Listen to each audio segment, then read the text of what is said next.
Laporta, he's in, he's here, he was a popular choice. He's what Barcelona fans wanted. But does he bring back the glory? And does he return Barcelona back to where they were when he was president? Let's get it. Double H. Double H. Double H. Double H. Double H. Double H. So let's first read this excerpt and really investigate Wagwan with Homeboys. So, let me just try and improve that. So this is from BBC. So John Laporta has been named as Barcelona president for a second time after winning the club's election.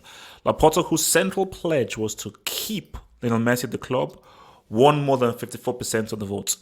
The 58-year-old who oversaw the appointment of Pep Guardiola as head coach in his previous spell at the club between 03 to 2010 succeeds Josep Maria Bartomeu, who resigned in October. Victor Font was second with 30% of the votes, with Tony Freixas a distant third. So Laporta signed the likes of Brazilian superstar Ronaldinho and former Cameroon forward Samuel Eto'o in his first stint as president, with the club winning the Champions League twice, 4 La Liga titles, and the Copa del Rey. Oh yeah, because they won it in 06, didn't they? Messi also emerged as a world star during that period and was among several current Barca players to vote in the election. Hey. So amid champagne celebration Sunday evening, Lampard shouted, "Now let's go to Paris and see if we can make another remontada happen." Oh my gosh. Seeing Leo go to vote, the best player in the world, voting with his son, for me, this shows what we've said all along, that Leo loves Barca, that we are all a big family. Hopefully that helps him to stay, which is what this is very key. Seeing Messi go to vote. Interesting. That's let's start there. Let's start there. So let's say Messi wants to leave, and he wants nothing to do with Barcelona and stuff, and he wants to leave. You then ask, why would you vote? If you are already, let's say you're already going to go to PSG or Man City, why would you still want to vote in an election for a president of an institution that you want to be a part of? Then people's response would be, because he loves Barcelona so much, even if he leaves, he still wants it to be in good hands. And he still wants it to be left in good hands. That wherever he is, he can always have Barcelona in his heart. For instance, it's like some people during Nigeria's elections who live in England, live in America, they would travel to Nigeria, vote for who they want to, but then leave and come back because they still, even if they're in America, Canada, or England, they still have Nigeria in their hearts and they still want the right person in charge of where they grew up and a place that is special to them. So maybe Messi is doing that. That's, oh, no, I'm still leaving, but this is what I've known for so long in my life, and I want it to be left in good hands based on what that freaking moron Bartomeu did. But the adverse is Messi, perhaps his conditions are, if Laporta stays and if he remains, there's a good chance that I will stay because I like him. And so, because here's the thing, remember that interview that Messi gave? So, in that interview, he said that he doesn't believe in the project, that he does not believe that the club is moving in the right direction. So that was always his beef, that they were not really making the right moves in order to be competitive. And I think that was a shot at Bartomeu, that the players who you've bought, the money that you've spent, and the way you've moved around in the transfer markets, the people who you've gone after, the people who you have acquired, have not been able to pop off the way I want them to pop off. So I'm leaving. But if a president comes through and has the right ear to rising talents, current talents, and has the savvy ability to maneuver and get said talents to come, that's a guy I want to mess with. So maybe Laporta is, because again, That's a huge pledge. 'Cause I think that was one of the main things that was said in the whole thing is that his pledge was to keep him at the club. That was his central pledge, you know. Because I've always felt that Messi is leaving. And my argument for Messi leaving is he still believes that I have 2, 3 years, 2, 3 quality years, but time is running out. I'm not getting any younger. But I do feel like I can squeeze out 2 or 3, maybe 4 more quality years. In those years, I want to get a few more Champions Leagues in those years because I feel that I can. But as the Champions League has shown, you cannot do it solely by yourself. You need help and you need assistance. And this team that Barcelona have constructed simply isn't strong enough to go ahead for the Champions League. But I think Laporta is going to play to Messi's affinity for Barcelona because let's take ourselves back to the 2016 Copa America final. This was Argentina's third final in a row. And people felt, come on, man. Come on. They're going to do it now.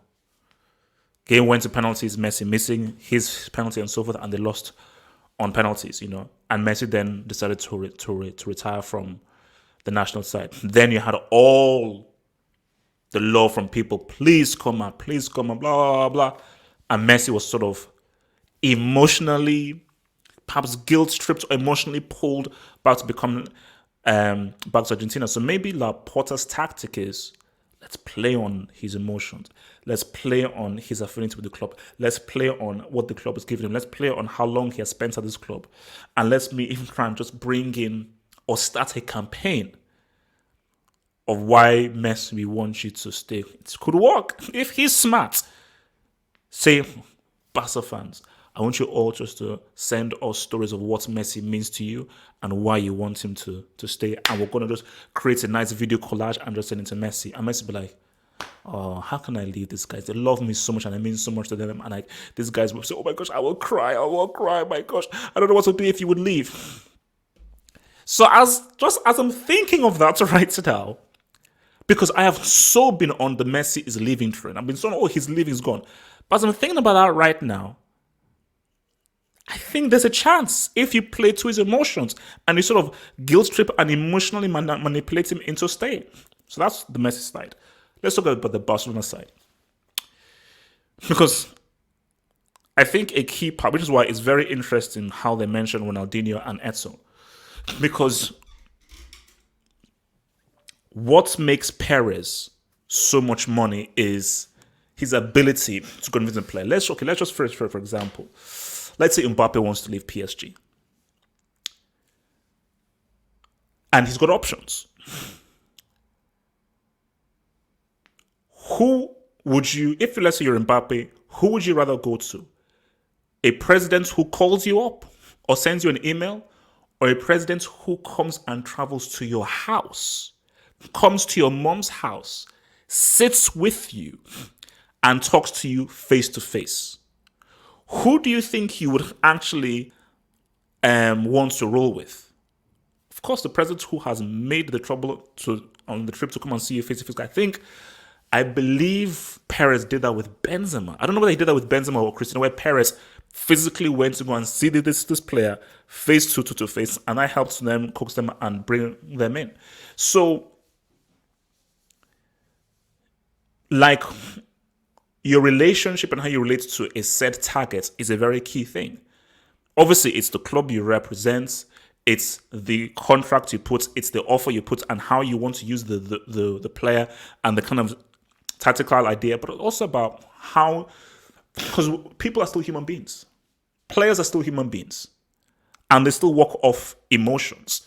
So maybe Laporta feels that Bartomeu just doesn't have the kind of skill of relating to people that I do. Other thing as well, perhaps Laporta will say that, look, I brought in Enzo, who I consider one of the best strikers of all time, definitely one of the best strikers of his generation. Ronaldinho is one of the greatest players of all time. So those are two incredible targets that your boy Laporta said what's up to. So Laporta will say, no, I am going to find that next big talent. Because I've always said this, that if Messi is to leave, the issue with the Barcelona is they don't have that big talent. So Laporta was going to say, I know we've got Ansu Fati. If go with this Mariba kid, who knows what Ousmane Dembele can do. But I've got my ear to South America. I've got my contacts in Brazil and my contacts in Argentina. And I am just trying to just keep my ear with my scouts and my connections as to who the next big guy is. Before Real Madrid, Bayern, or Man City know, we've snapped them up. We've snapped them up. So it's going to be very important to see what, because I think someone asked me the question, oh, could Barcelona go the way of AC Milan? That is very much a possibility if Messi is to leave. It is very much a possibility that they very well could, because that is a massive player to leave, and who else is there to replace? But why I push back against that is this Moriba kid looks pretty good. Because that's a crazy goal. Ansu Fati, I already looks money. Pedri is pretty good. Ricky Puig is really good. So I think they're already pretty good players that Barcelona have, as opposed to the players that Milan had once Ibrahimovic left. They didn't have the kind of young, interesting, upcoming talent that Barcelona now have.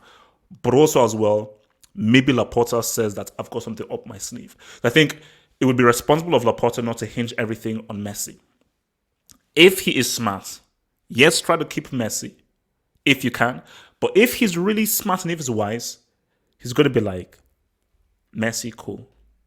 But we have a plan without you. And I have an idea of a player who we can bring in. Because maybe Laporta says, no, I think I can get Haaland. I think we can. Because the issue is, do Barca have the money? They may be bankrupt and so forth. But maybe Laporta says, no, it's going to be very hard and so forth. We may have to go into the red, but I have a way of trying to get Haaland. I've got a way of trying to get Mbappe. But even if we can't afford those, maybe I have a player, a young star that nobody knows about that we can get for a small amount of money. Because we are going to have a new star coming soon. There are always new stars coming soon. There is a 17-year-old starlet playing somewhere in South America. He exists. So that exists. It's just that the problem is finding him. They exist. A 16, 17-year-old guy who is dynamite, who will be the next big star in the next few years. He exists right now as a 14, 15, or 16-year-old right now, most likely in South America. But can you find him, So it's going to be interesting to see how Barcelona take this forward and so forth, man. But look, man, Barca fans should be happy, man. They should be happy. They should be hopeful. They shouldn't be expecting, because remember, this is a Samuel Eto'o doesn't roll around that often. Ronaldinho is a once in a generation. I said Ronaldinho is a once in a generation player. There's never been a player before like Ronaldinho. There's never been a player since like Ronaldinho. So Ronaldinho isn't a once in a generation player. I think he's just a once player, because there's never been anyone like him before. So the chances of Laporta finding those two players is almost pretty impossible, So, but it is what it is. They should be hopeful. They should be hopeful, And maybe Laporta can try and bring back that glory. Guys, remember to like that vid. Remember to subscribe. One love. Become a Patreon member. Gain access to my blog. Get access to exclusive videos, and also get access to the podcast, to the Saturday and the Sunday hangouts. Head over to patreon.com/halfup to gain all these goodies while also supporting your boy HH.